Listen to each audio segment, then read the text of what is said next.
I'm really honored to be here today. I have been reading your daily news about the conference, and it's a really exciting event. So congratulations for bringing so many interesting talks together. I have even been able to listen to some of them of my colleagues, and I found them very interesting. So thank you so much. I will start by telling you a little bit about the ethos of our lab. Now, for the last 15 or so years, we have been focusing on designing technologies that support psychological well-being. And our lab has always had this ethos that all technologies should be designed to support psychological well-being.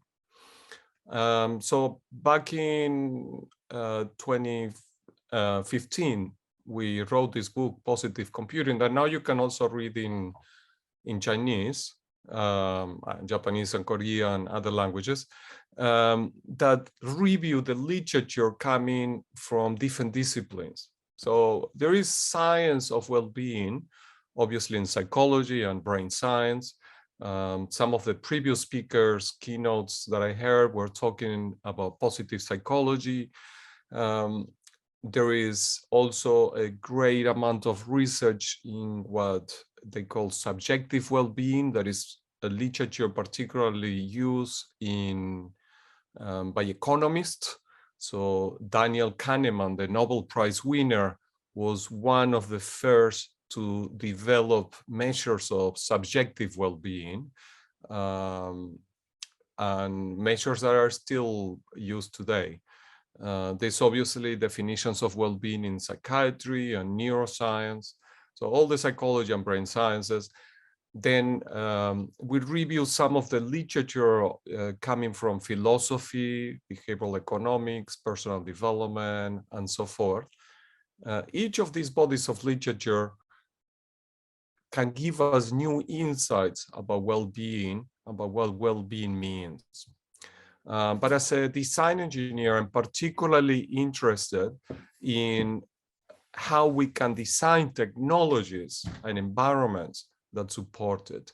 So there is a body of literature in human-computer interaction, in affective computing, personal informatics, persuasive technologies, and so forth. And obviously in design, so what we call human-centered design or value-sensitive design, architecture has a lot of literature on well-being. And each of these disciplines, again, can tell us something interesting on how to create environments that support well-being. But if we're going to design for well-being, we need to look at specific definitions and how they operationalize that definition.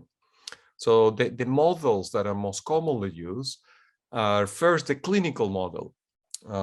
And if you go to the GP, to your doctor, and you say that you're having anxiety, maybe, he will ask you a number of questions, things like, are you sleeping well? Are you eating well? And so forth. If you are below certain threshold, the GP will say, no, you're doing well. If you're above the threshold, he will say, yep, you have anxiety. So this measure is what we call a clinical measure. And these measures are so trusted, so relied on, that an insurance company will literally pay for your treatment if you are above certain threshold in anxiety. The second one that previous speakers and everybody in the whole conference, I think, probably has been talking about is positive psychology. So what happened now 2 decades ago was that a lot of people said, well, that clinical model is not enough. We need to look a little bit farther. So positive psychologists like Seligman, Lubimorsky, Felicia Huppert, and others started looking at what features, what characteristics help us identify those people that are thriving, that are doing really well, and then looking for interventions that support that kind of features. And that basically, to me, is positive psychology. One set of features, characteristics that help people thrive is their socio-emotional intelligence. And this has been very popular, very successful in the business domain. So socio-emotional intelligence will tell you that if you understand other people's emotions and you understand your own emotions, you are more likely to succeed. They are because you are able to regulate yourself, you are able to use that understanding about other people's emotions in your communication with them, and so forth. And they have developed interventions that help us develop our socio-emotional intelligence. Now, I'm going to be talking today a lot about self-determination theory in particular, that looks at three basic psychological needs. So I'm going to leave that for a second. The next one here will be subjective well-being. And this one is the one that economists tend to use most often. So the best known one is Daniel Kahneman, the Nobel Prize winner, and the measure of subjective well-being that he introduced back in 1990. So these are measures that have been studied by economists for like 3 decades. Very successfully. And finally, we have all the body of literature coming from neuroscience and physiology. So Panksepp, Richard Davidson, and others have been looking at how the brain changes when we engage in particular type of interventions. So Richard Davidson has looked at how mindfulness literally changed the configuration of our brain.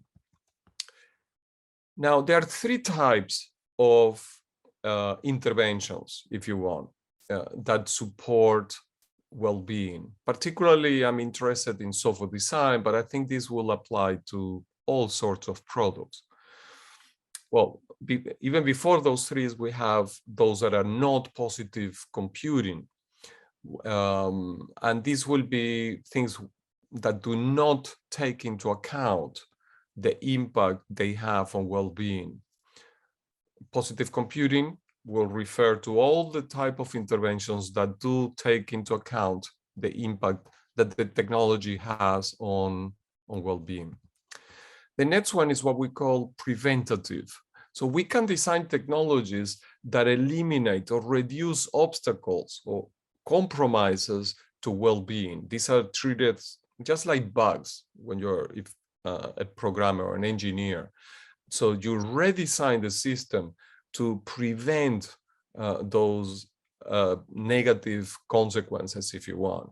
The most common examples are in social media elements that prevent trolling or cyberbullying and so forth. These are ways of reducing the negative impact of technology and are preventative measures. Then we have another category, is active intervention. So here technologies are designed to actively support components of well-being, of human potential, in an application has a completely different goal. So if you have been using Microsoft Office lately, you might see in Outlook that you get weekly emails that give you measures of how much time you have been spending on Teams, on collaboration, and even comes with recommendations on how to improve your daily habits. But we didn't install Microsoft Office, to improve our well-being. But what they've done is integrate they have an active integration. It's in these standard pieces of software, they have incorporated design features that will support psychological well-being. And finally, we have dedicated. So a lot of the interventions that I've heard and I read in the program for this conference are what we will call dedicated interventions, like the one from the previous speaker who had developed robots to help older adults. a technology that is built specifically to support, in this case, older adults, so specifically to support the well-being of a particular group.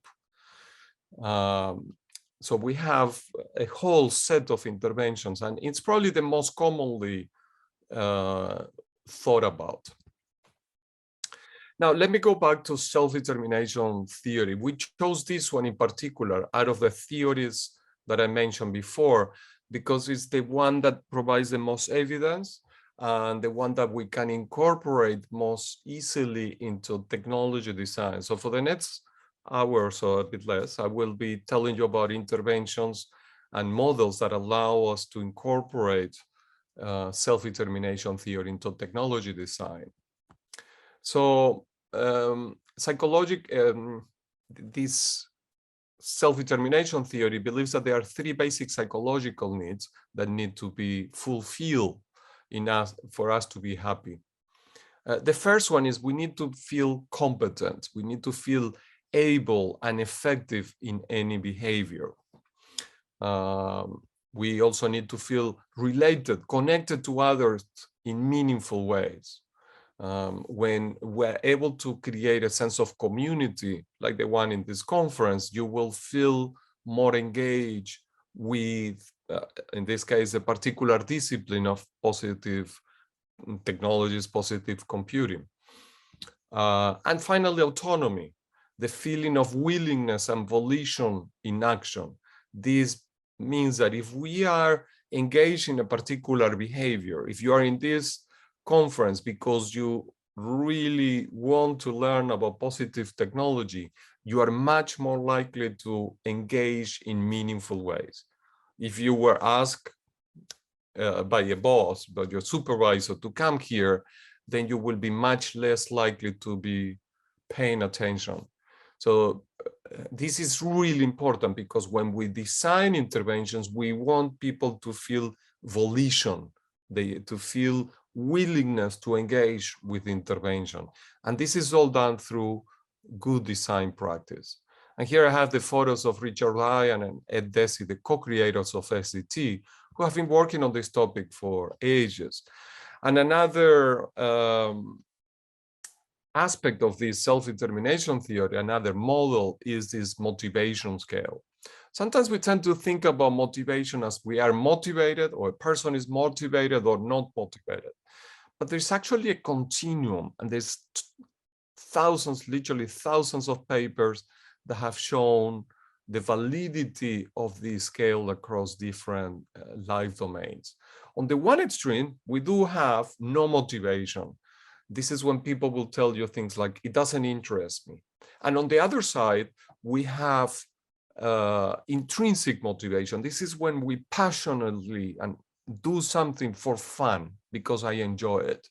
So I found interesting just listening to the end of the previous talk. I think when the last question was, is this robot play therapy? To me, that's a compliment. It's a really nice thing to hear about any product. It's like, oh, people enjoy it so much that it's like playing with it. I think if all medical interventions were playful, they will be very successful, because people will be engaging due to intrinsic motivation. Now, the difficult ones and the majority of interventions are somewhere in the middle. So we have external pressure, is when someone is forced to do something. No, it's because the doctor or my parents told me to do this. External pressure is compelled from the outside. Sometimes we do this because we get rewards. If you stop smoking, I will pay you. That's an external reward. And what is interesting is that the evidence has shown that interventions like that fail. Maybe we get someone to stop smoking for a little while, but the payment means that as soon as you remove the payment, the person is more likely to go back to smoking. If we pay children to learn, they might do it for a little while, but then they stop enjoying learning. They stop enjoying something that is really important. So we don't want to put extrinsic motivations to things that are really important in life.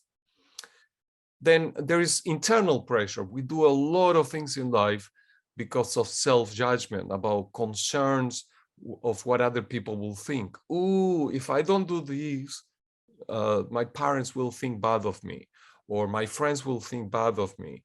That sort of motivation is more fragile than one that is purely intrinsic. Sometimes we engage on things due to these sort of things, and they don't last very long. And finally, we have personal values. Sometimes we do things that we don't like, but we actually believe in those things. They're really important to us. So those are what we, personal values. So the benefit of using basic psychological needs is that we cannot overdo, we cannot over-design these features into technology.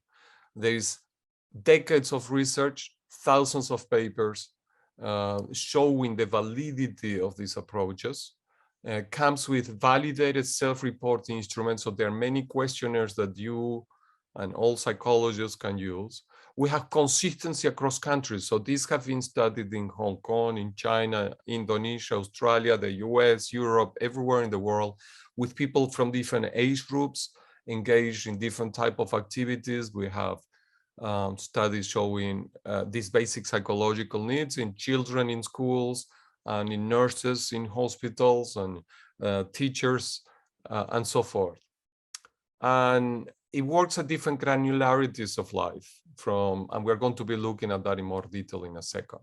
So here, just to give you a sense of how many publications are coming on this topic, we have 180,000 publications a year later coming on self-determination theory. You can always look at Richard Ryan's Google Scholar profiles to see some of the most cited publications on any topic in psychology, to see how impactful the theory has been across many different disciplines. So designers like myself, we create environments where people live, environments that can support or hinder well-being. So my responsibility is to do research on how do we create this environment in order for them to support psychological needs. What this means is the following. So for competence, for the psychological need of competence, I need to develop environments where people feel capable and effective, where they feel they are growing as human beings, where they're learning. So in this conference, hopefully all of you have felt that sense of growth. Oh, I'm learning something new. Because when you feel that way, you're much more likely to engage with this field later on, and you're going to feel good. Now, we are all here trying to find for interventions that help us feel happy and motivated and engaged. This is what feeling capable and effective does to us. When we do that, we are feeling better. And this is part of every theory of human motivation. So this has been studied across many different areas. But when we develop technologies that frustrate our sense of competence, this is what people tell us. It's way too complicated, forget it. This is a bit overwhelming. Or I guess I'm too stupid to figure this out. It's not intuitive. These are statements of people who are disengaging with the technology and people for whom the technology is having a negative impact on their well-being. If someone tells me this, I know the technology is actually frustrating them. It's making them feel worse, sometimes about the technology, sometimes about themselves. We have tried to incorporate a lot of this into designing learning technologies. So in a previous book, we look at the impact that effective computing could have in learning technologies. Technologies that can understand how our emotions drive people's learning, students' learning, how they motivate us. We can build systems nowadays that help us detect emotions and use it in improving learning management systems. The second psychological needs is about connectedness. So when I feel a sense of belonging, when I feel that someone is caring for me or I'm caring for others, this is also about building a sense of relatedness. And we see this when we build certain technologies. So if I build something that is working well, that is supporting a sense of relatedness, people will tell me, I feel part of a community. It feels good to help others. It helps me stay connected to people that are important to me. I feel like I'm not in this alone. These are all statements of people that really are enjoying the social functionalities of my design. And also in computing, I can incorporate this as ways of teaching or communication skills. So here in this project, we develop a technology that uses affective computing, that recognizes people's emotions from their facial expressions. And we use this to teach medical students in Australia. So before coming to Imperial College, I worked in Sydney for 18, 19 years. So this system, or medical students in general, will learn communication skills with a simulated patient. And this allows them to have better communication, better rapport with their patients. So every student from first year will interact with a simulated patient that is a human who has been trained to pretend to be a patient. But this means a lot of logistics. It's very difficult to bring all these simulated patients to the university. So an online system like this helps with the logistics, but also provides a lot of functionalities of features that can give feedback to the students and help them improve their communication. And we ran a randomized control trial that showed exactly that. Then we have autonomy, that maybe is the most difficult but most important of all these three psychological needs, or at least in technology design. And autonomy means endorsement, the willingness to engage in a particular behavior. And this could be done, and it's often done, because the behaviors align with my goals and values. I do things not just because they are fun, but because they are important to me. It makes sense for me to study that. So when I created technology that is not working well, when frustrates people's sense of autonomy, this is what people tell me. It won't do what I want it to do. It doesn't fit my situation. I hate it when it does that. That's the kind of things that highlights to me, oh, this is not working. It's frustrating people's autonomy. And mobile phones sometimes do this with a ton of notifications, right? A beep, bap, I'm trying to pay attention to this lecture and my phone is distracting me. So what I can do is use the notification settings that your mobile phone manufacturer has included there explicitly to help you manage or feel more empowered. That's what they mean by that. Feel more in control of the technology. Also, sometimes we add functionalities when you have subscriptions to services. You need a functionality that allows you to change your mind and stop using it, unsubscribing. So these are all features that are about supporting people's sense of autonomy. When a technology frustrates a person's sense of autonomy, it's because it's controlling, it's manipulative, intrusive, nagging, inflexible. When it has too much surveillance, surveillance makes us feel control. If you are in a building, in a town where you feel surveilled, you're going to feel control. And when you feel control, you're disengaged and it will have a negative impact on your well-being. So the way we design technologies has a significant impact. And of course, designers will need to take into account other aspects like security, safety, and so forth. But we need to understand that when surveillance comes into a platform, it will have a certain level of negative impact on people's sense of autonomy. Now, going beyond this level of basic psychological need satisfaction, what we have found also is that in technology design, we need to look at it a little bit more in detail, because there are different spheres of experience.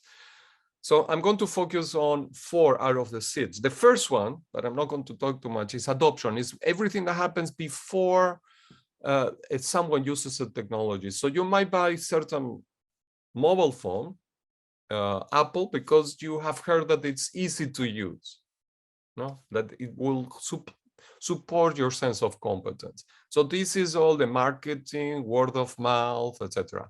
That's the adoption part. But when you start interacting, when you buy the product and you start using it, the first thing you look at is the interface. The interface will have a set of menus and options, etc., that are designed, hopefully, to support your sense of autonomy. When you can personalize something, that means you will feel more autonomous, more in control of the technology. But also sometimes the interface will have options to make you feel connected.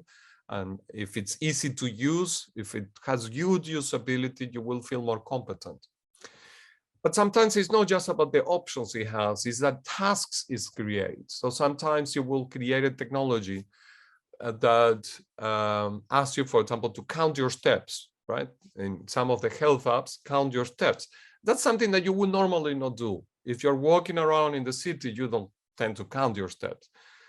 And it's not your goal with that technology. Your goal is to become healthier. So that's what we call behavior. And the behavior is, I want to become healthier, so I need to do this task that will help me become healthier. And the behaviors also have to be designed to support these psychological needs. No? If I'm asking someone who's obese or has a disability to walk 10,000 steps, they will feel that their goal is not achievable. They will feel disengaged, disconnected. They will feel bad. Then will have a negative impact on their well-being because their sense of competence is frustrated. I cannot do that. It's impossible to me to do the 1,000 steps. So we have to be careful about how we design behaviors because sometimes it can have a negative impact on well-being. Then we have life, that refers to the big aspect. This is when we sometimes think about well-being. It's life as a whole. Is it better or worse? And even when people don't use the technology will have an impact on them. So even if some of you might not use Facebook, the fact that somebody else does, your cousin, your aunt, uses Facebook will have an impact on you. Because if, for example, there is misinformation on Facebook, that will have an impact on your own personal life, on your own well-being. So there is an impact on the technology design at a societal level. What we have done with this is not just think about the theoretical aspect, but then also provide questionnaires, instruments that designers and psychologists can use to measure the impact that a technology has on people's well-being. So the questionnaires will ask, for example, at the adoption level, questions where you have a Likert scale, and will be like, other people want me to do it. That will be external motivation. Or I bought this technology because I expected it would be interesting to use. Or I feel very capable and effective at using this app. This is telling me something about the interface. Or at the task level, I feel confident about tracking my symptoms. Tracking symptoms is a task. It's not necessarily my end goal. Well, I'm tracking my symptoms, not just because I want to track my symptoms, it's because I want to manage my illness. That's the behavior. So for the behavior, I say, now that I use the technology, I feel pressure to use it more often than I would like. This is when we design too many features that, like notifications or things that bother the person and make it feel controlling. Or using the technology has made me feel insecure about my abilities. This will be a behavior, like I was saying before, that is having a negative impact, is frustrating my sense of competence. Using the technology has helped me feel a greater sense of belonging to a larger community. When people tell me that, it tells me that I, as a designer, I have been successful at supporting a person's sense of relatedness. So we have a number of papers on this topic. You can see some references here for a paper that has the scales, and we have updated the scales now with questionnaires using other technologies. We are right now finishing a paper having scales in German and Chinese and English that people across different cultures will be able to use. I'm going to be talking in the third part in the meeting a little bit, because I think that might be interesting for some of you who want to collaborate on this topic, to look at the use of self-determination theory in China. And it's really interesting to look at cross-cultural aspects of technology design. As I said before, there's a lot of research literature in SDT. We have been, my group and I have been bringing this to technology design in particular, but there has been other people that have focused a lot on games, for example. So Richard Ryan, working with Scott Rigby in particular, has looked at how these psychological needs make games a lot more enjoyable and engaging. So this is a very classic paper on this topic, very significant paper. There's a lot of studies across cultures. So this study had 637 Chinese students in primary school, and look at how they engage on the use of social media and internet has to do with their psychological need satisfaction in life. So if a child is not feeling strong need satisfaction in daily life, they will be spending more time online. So if they feel more satisfied, they tend to spend less time online. This is a really important aspect, because it tells us also that the technology design is not the only way, or even sometimes the best way, to support psychological well-being. We have to look at the environment, for example, the life with the family, etc., where our children are spending their time. So technology is part of a larger system, system of daily life. In another study here, adolescents who engage in pathological internet use also show particular characteristics of low need satisfaction in daily life. And this was a much larger study with over 4,000 students in years 7 and 11 in Beijing and Jinan.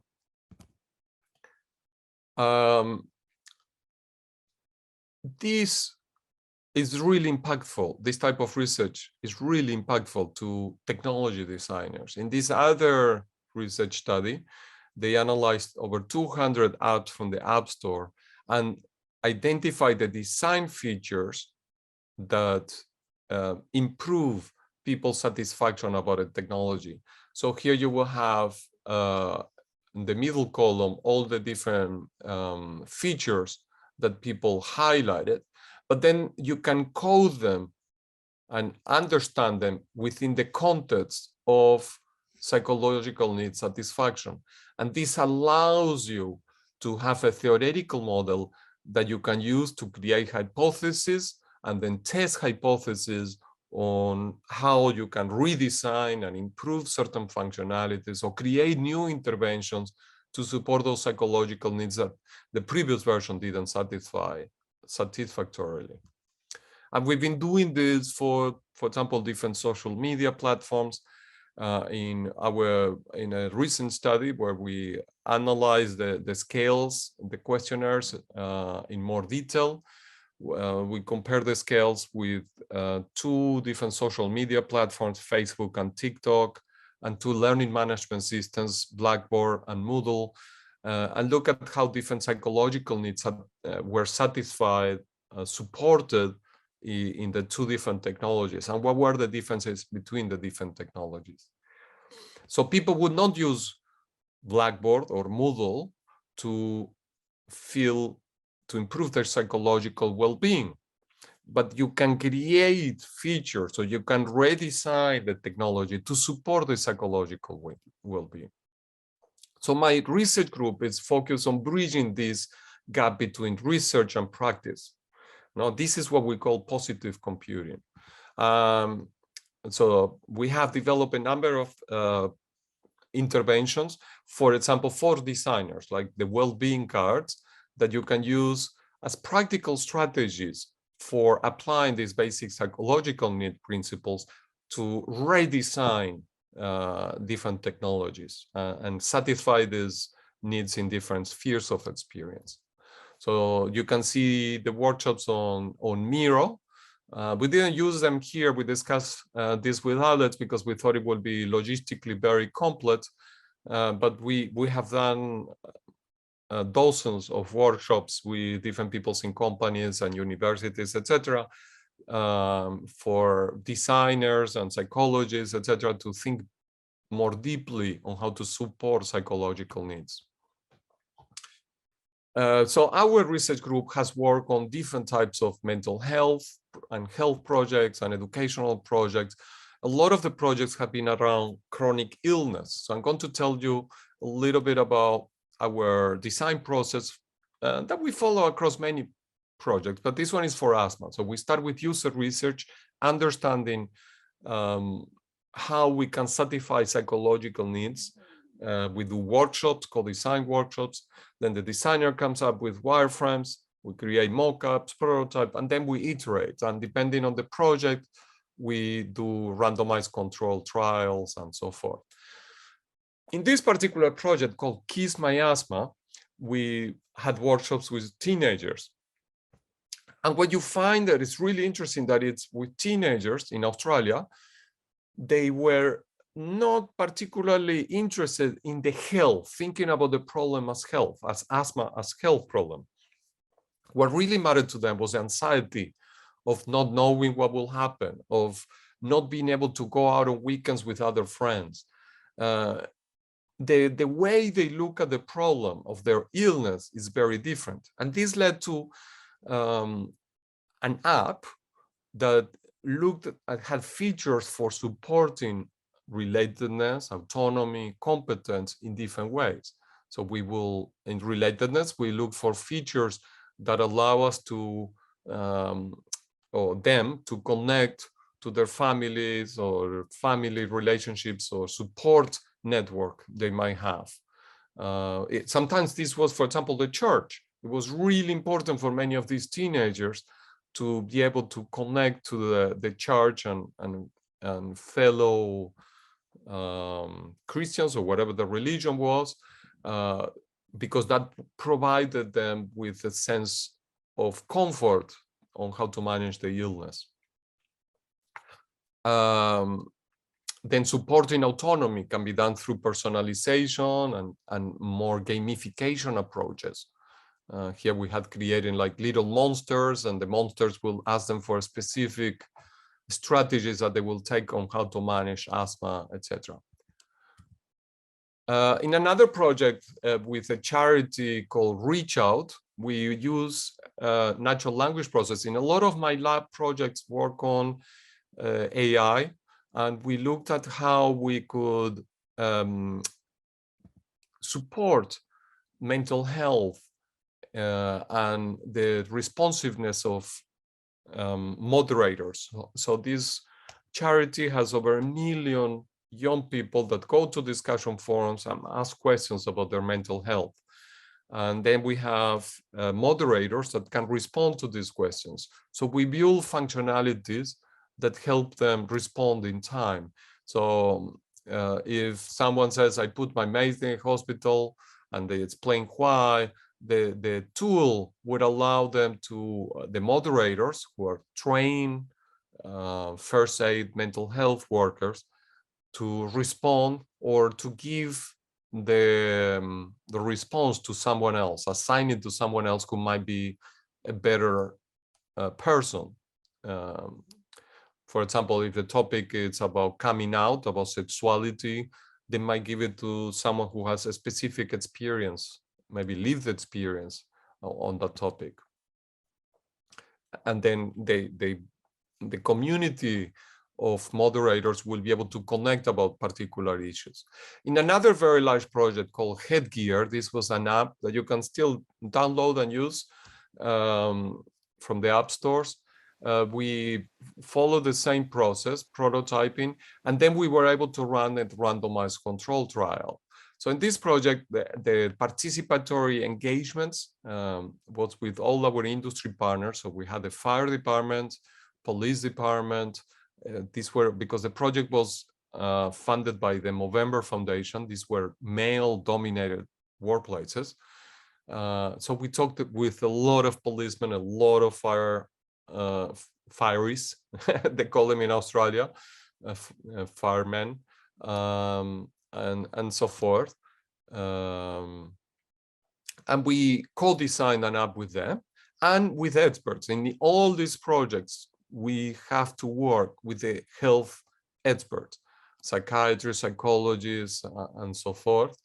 And each of them will come with their own requirements. So the experts came with, obviously, a program of evidence-based exercises, risk assessment, emergency support, and so forth. While the users, all of them asked for things like mood gauges and trackers and so forth. At the end of the day, we ended up with a 30-day challenge, an intervention that had a series of videos, psychoeducation. They had mindfulness training exercises and activities based on behavioral activation therapy that motivated them, helped them get motivated to change their behaviors towards something that aligned better with their own personal values. This will have a little bit of gamification, but not too much. We didn't want it to be extrinsically motivated. Gamification sometimes leads to too much extrinsic motivation. It's not, if it's not well aligned to the end goal, that is improve the health, it can backfire. So we had risk assessment, mood tracking, psychological need, toolbox, evidence-based, and then we ran a large randomized control trial. We actually did two, one that showed that it was effective in reducing the number of cases of depression. So it was a preventative intervention, but it also helped people that had symptoms of depression and anxiety. So it was effective both as a preventative intervention and as a treatment. Those are two different things. But because we had a very large sample of over 2,000 participants that used the app for over a month. So, well, actually, I had just finished. So I think I have a couple minutes